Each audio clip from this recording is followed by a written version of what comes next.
이렇게 안 해도 판사님이 다 아십니다. 2개월 된 사건들 지는 경우들이 간혹 있어요. 사실에서는 이런 일이 없죠. 이종석처럼 이렇게 치사하게 하면 안 됩니다. 임대차 계약이 종료됐다고 봐야 합니다. 그렇다고 임대인이 저희에게 임대차 보증금을 무조건 반환해야 되는 것은 아니고 채무자가 그 임대인에게 임대차 목적물을 우선적으로 반환해야 보증금을 받을 수 있습니다. 그쵸.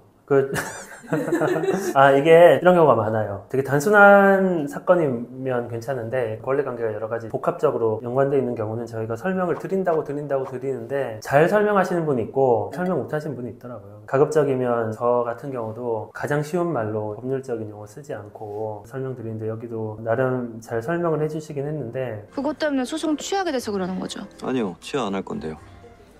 취하 안 해요?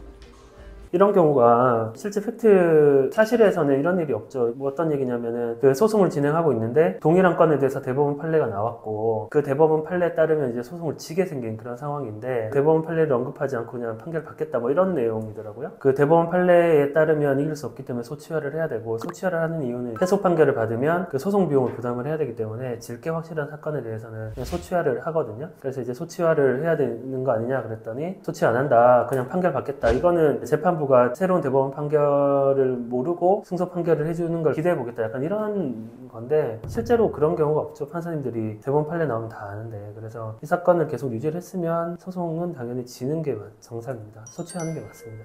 제가 이거 준비 서면이라는 걸 하나 제출하려고 가져왔습니다. 이게 뭐 어떤 절차냐면 보통 준비서면을 미리 제출하고요. 준비서면 송달을 받아야 재판에서 진술한 걸로 할 수 있습니다. 그래서 보통 재판 일주일 정도 전에는 미리 서면 제출하고 이렇게 이제 변호사가 없는 사건 같은 경우에는 미리 제출하지 못한다거나 뭐 당일에 이렇게 가져오는 경우가 있거든요. 아니면 재판이 뭐 예를 들어서 오후 2시인데 아침 뭐 10시에 서면 제출하면 전자소송이기 때문에 내가 송달 안 받으면 되는데 재판부 입장에서는 그거까지 진술한 걸로 진행을 하려면 이렇게 영수증을 그 자리에서 써서 내가 송달 받은 걸로 하겠습니다 라고 하고 이제 영수증을 써주는 겁니다. 안 해줘도 되고요. 근데 보통은 이제 재판장님이 그냥 받은 걸로 하고 진술하는 걸로 하자라고 하시면 이렇게 영수증을 써주죠. 안녕하세요.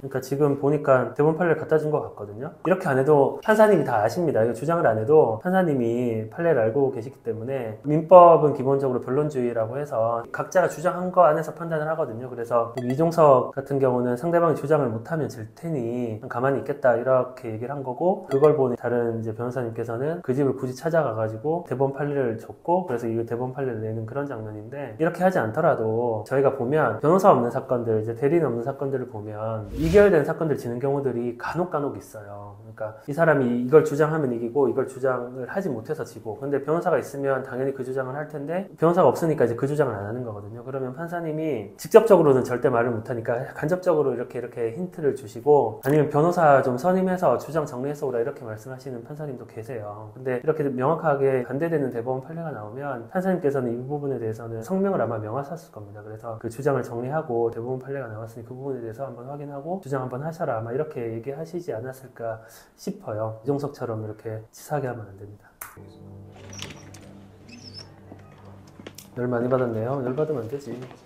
은행 때문에 집에서 쫓겨나는 사람이 줄어들겠죠. 은행이 이제는 장현석 씨 같은 사람한테 대출을 안 해주겠죠. 이게 항상 이제 변호사도 그렇고 법을 만드는 분들 그리고 이제 거기에 대해서 판단하시는 분들 판사님들이시겠죠. 이렇게 고민을 많이 하는 부분인데 그러니까 누군가의 권리 다툼이 있는데 한쪽 편을 들어주면 좋은 뜻에서 내가 정말 억울한 사람들을 위해서 이런 판단을 해야 되겠다라고 해서 특히 대법원 판례 같은 경우는 뭐 당연히 이제 법리적인 부분뿐만 아니라 이런 판례를 변경했을 때 어떤 영향을 미치는지에 대해서도 고민을 하고 판단을 하실 거거든요. 근데 좋은 뜻으로 하지만 세상이 그렇게 단순하지가 않기 때문에 그 사람들을 이제 보호해주기 위한 판결이었지만 그게 오히려 이제 그 사람들에게 피해를 줄 수 있다 이런 점을 얘기를 하고 싶었던 것 같아요. 왜 그쪽 세상만 봐요? 집을 잃고 나앉으면 그 한 사람의 세상은 송두리치다 무너지는 건데. 한 사람의 작가가 세상이 하고 싶었던 말인 것 같아요. 공익입니까?